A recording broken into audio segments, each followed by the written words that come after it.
Perkenalkan, nama saya Niwana Pilaksawati, NIM 1907511259. Baik, di sini saya akan menjelaskan tentang ruang lingkup kebijakan kependudukan. Kebijakan kependudukan merupakan suatu gejala yang relatif masih mudah. Berbagai kebijakan bidang ekonomi maupun sosial merupakan alternatif dalam peningkatan tingkat kesejahteraan penduduk. Kebijakan tersebut meliputi bidang antara lain penyediaan lapangan pekerjaan, kesempatan kependidikan, meningkatkan kesehatan, serta usaha-usaha menambah kesejahteraan penduduk lainnya. Berbagai hal tersebut mempengaruhi penduduk baik mengenai jumlah, komposisi, dan distribusi atau persebaran pertumbuhan serta ciri-ciri penduduk lainnya. Hal ini perlu juga dibedakan antara kebijakan yang mempengaruhi variabel-variabel tersebut. Kebijakan yang mengenangani perubahan penduduk antara lain didirikan sekolah baru, baik untuk menunjang kelebihan jumlah anak sekolah atau untuk merubah jenjang dan jenis sekolah, seperti yang dibutuhkan di masyarakat. Kebijakan penduduk berkaitan erat dengan dinamika kependudukan, yaitu perubahan-perubahan terhadap tingkat fertilitas, mortalitas, dan migrasi. Kebijakan penduduk dapat mempengaruhi fertilitas baik untuk menaikkan maupun menurunkan angka kelahiran.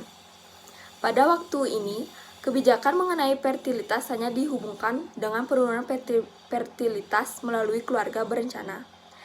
Bahkan banyak orang yang beranggapan bahwa kebijakan penduduk identik dengan keluarga berencana. Kebijakan tentang mortalitas biasanya langsung dihubungkan dengan kesehatan, bahkan sering dihubungkan dengan klinik, rumah sakit, dan dokter. Sehingga besar orang yang mati disebabkan karena sakit dan hanya sedikit yang meninggal karena kecelakaan. Sebagian sangat kecil mati karena bunuh diri, karena itu mortalitas harus dipahami. Migrasi merupakan mekanisme redistribusi penduduk. Hanya dengan migrasi distribusi penduduk dapat dipengaruhi dalam jangka relatif pendek. Dalam membahas migrasi, biasanya urbanisasi cukup pula di dalamnya. Urbanisasi sebagai keadaan dan proses pemusatan penduduk di daerah urba atau perkotaan banyak dipengaruhi oleh imigrasi dari desa ke kota. Baik, selanjutnya saya akan menjelaskan tentang jenis-jenis kebijakan kependudukan. Menurut Sarlusti, kebijakan kependudukan terdiri atas tipe yang dibentuk langsung atau tidak langsung, eksplisit atau implisit, domestik atau internasional, dan kebijakan intervensi atau non-intervensi. Kebijakan langsung akan mempengaruhi variabel kependudukan secara langsung. Menurut Jacques, terdapat pembagian kebijakan kependudukan. Yang pertama, hukum yang sebagai atau seluruhnya ditentukan penduduk. Ini meliputi peraturan-peraturan yang dibuat untuk menanggulangi problem yang terjadi. Karena tidak laju dan sebab ini dapat mempengaruhi peraturan-peraturan dalam hubungan dengan perlindungan orang-orang tua, hak-hak istimewa orang asing, dan kelompok minoritas lainnya. Yang kedua itu ada hukum yang punya pengaruh tidak langsung terhadap penduduk. Ini meliputi peraturan-peraturan mengenai perkawinan, keluarga, peraturan tentang susunan ekonomi dan masyarakat. Secara tidak langsung, kebijakan pemerintahan adalah membuat umur minimum pada waktu menikah. Yang ketiga itu ada hukum yang punya pengaruh langsung terhadap penduduk. Ini meliputi peraturan yang dibuat untuk mengurangi mortalitas dan melindungi keselamatan masyarakat. Sekian dari saya, terima kasih. Perkenalkan, nama saya Nika Omang Putri Anjani, NIM 1907511236. Di sini saya akan menjelaskan tentang kebijakan kependudukan di berbagai negara, yaitu Indonesia, Jepang, dan Cina. Yang pertama itu ada kebijakan kependudukan di Indonesia, telah diatur dalam GBHN seperti pada gambar di samping. Kebijakan kependudukan utama di Indonesia itu adalah kebijakan keluarga berencana atau KB. Kebijakan ini sudah luas diketahui oleh semua petugas KB maupun masyarakat luas. Yang kedua, itu ada kebijakan kependudukan di Jepang. Yaitu yang pertama adalah membuka kesempatan bagi tenaga kerja asing untuk menjadi pekerja terampil di Jepang. Kedua, perjanjian Economic Partnership Agreement dengan Filipina. Perjanjian ini bertujuan untuk mendatangkan tenaga kerja Filipina sebagai pengasuh lansia dan anak. Yang ketiga, kebijakan agar mewujudkan masyarakat yang diharapkan semua warga terlibat secara dinamis sampai menuju siklus positif pertumbuhan dan distribusi. Kebijakan ini tuh bertujuan untuk menciptakan kemudahan bagi masyarakat yang ingin memiliki anak. Yang ketiga itu ada kebijakan kependudukan di Cina, yaitu kebijakan hanya boleh memiliki satu anak.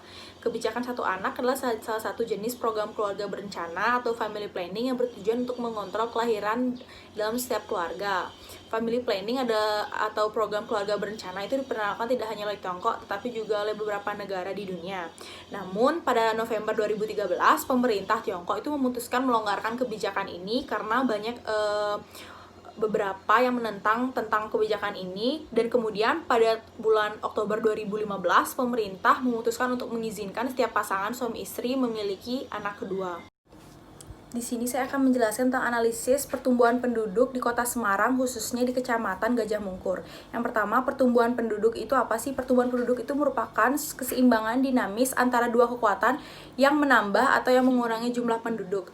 Perkembangan penduduk itu akan dipengaruhi oleh jumlah bayi yang lahir, tetapi secara bersamaan pula akan dikurangi oleh jumlah kematian yang dapat terjadi pada semua golongan umur.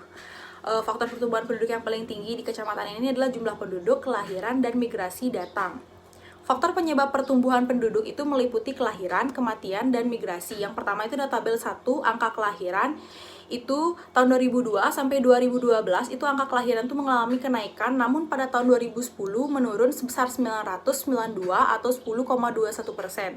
Tapi mengalami peningkatan pada tahun 2012 sebesar 1,009 atau 11,43% atau selisih 40 jiwa. Yang kedua itu ada tabel angka kematian. Sejak tahun 2002 sampai 2007 itu mengalami kenaikan terus-menerus, tapi pada tahun 2007 sampai 2008 itu mengalami penurunan sebesar 395, kemudian lagi mengalami peningkatan tahun 2009 sampai 2012. Yang selanjutnya, tabel ketiga, jumlah migrasi datang. Tahun 2002 sampai 2007 itu mengalami kenaikan terus-menerus, tapi tahun 2006 sampai 2007 menurun, namun mengalami peningkatan pada tahun 2008 sampai 2012. Yang keempat, itu ada tabel jumlah migrasi pergi. Pada tahun 2002 sampai 2006 itu mengalami kenaikan terus-menerus. Namun pada tahun 2006 sampai 2009 itu mengalami penurunan, kemudian mengalami peningkatan pada tahun 2010 sampai 2012.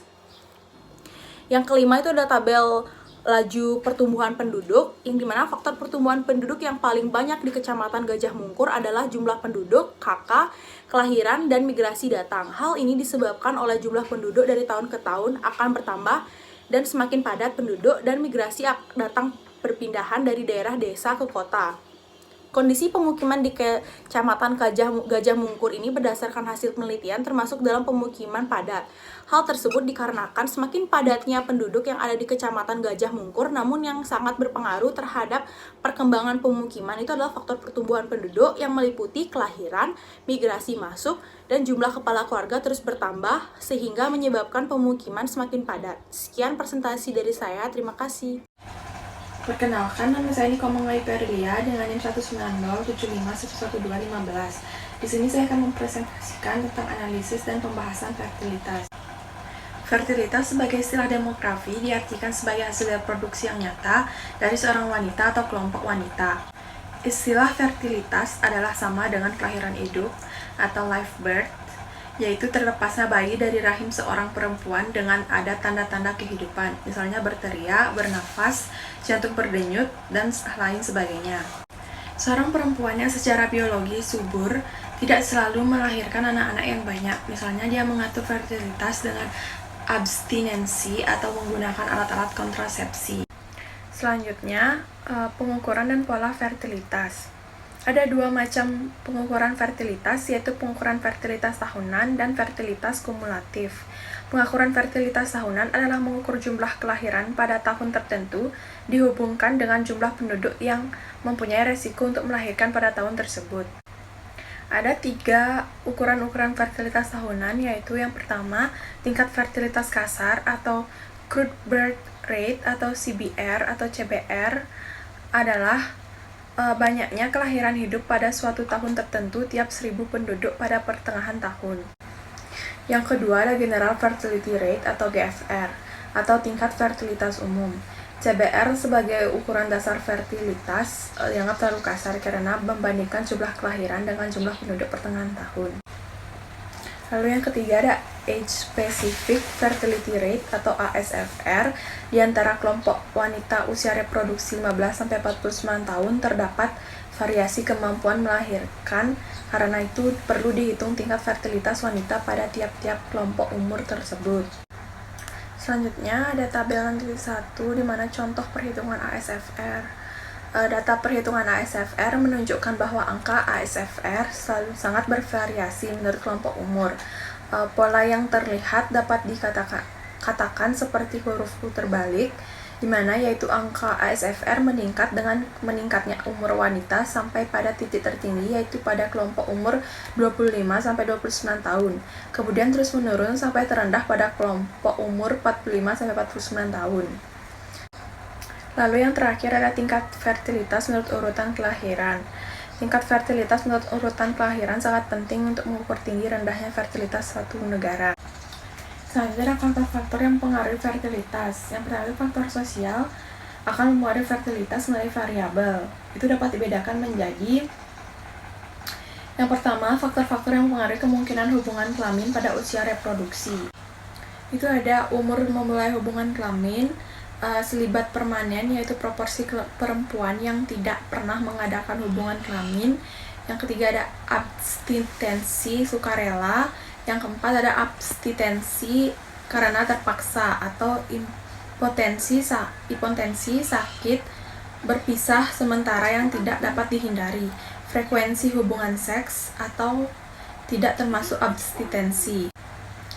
Lalu yang kedua ada faktor-faktor yang mempengaruhi kemungkinan konsepsi. Itu ada kesuburan dan kemandulan biologis atau fekunditas dan infekunditas yang disengaja. Lalu ada menggunakan atau tidak menggunakan alat-alat kontrasepsi baik dengan cara kimiawi dan cara mekanis atau cara-cara lain. Yang ketiga ada kesuburan atau kemandulan yang dipengaruhi oleh faktor-faktor yang disengaja, misalnya sterilisasi. Lalu yang ketiga ada faktor-faktor yang mempengaruhi selama kehamilan dan kelahiran. Itu ada kematian janin karena faktor-faktor yang tidak disengaja, kematian janin karena faktor-faktor yang disengaja, dan variabel tersebut dapat berpengaruh positif maupun negatif terhadap fertilitas atau kelahiran. Perkenalkan, nama saya Feril, NIM 19075111034, nomor absen 3. Saya akan menjelaskan tentang mortalitas dan analisisnya.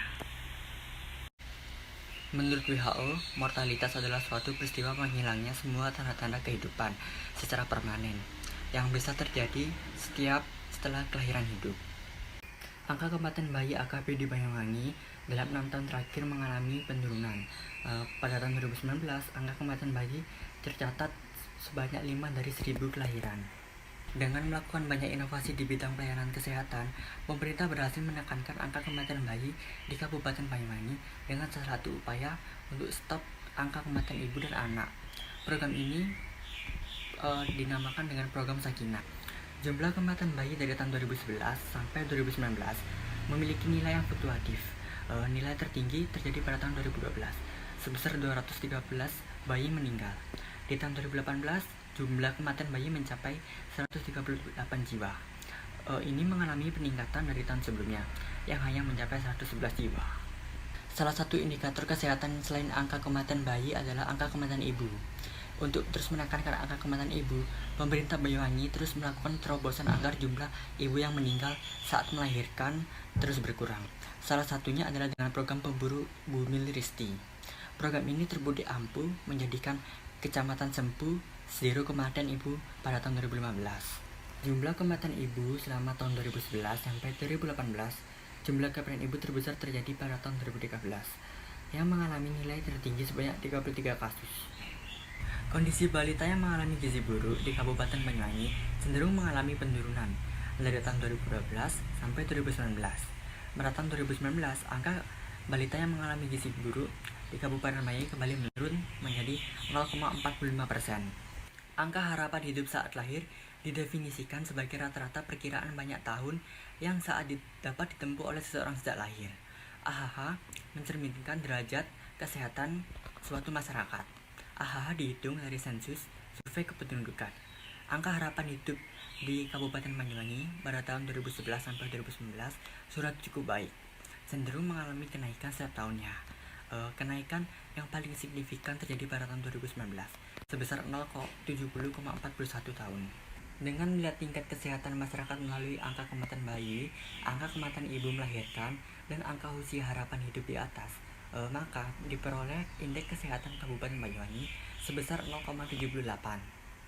Cara mengatasi masalah tingginya angka kematian ibu dan bayi dapat ditanggulangi dengan cara: pertama, mengalahkan kampanye KB; kedua, penyuluhan; ketiga, memperbaiki layanan kesehatan dan infrastruktur; yang keempat, meningkatkan jumlah tenaga medis.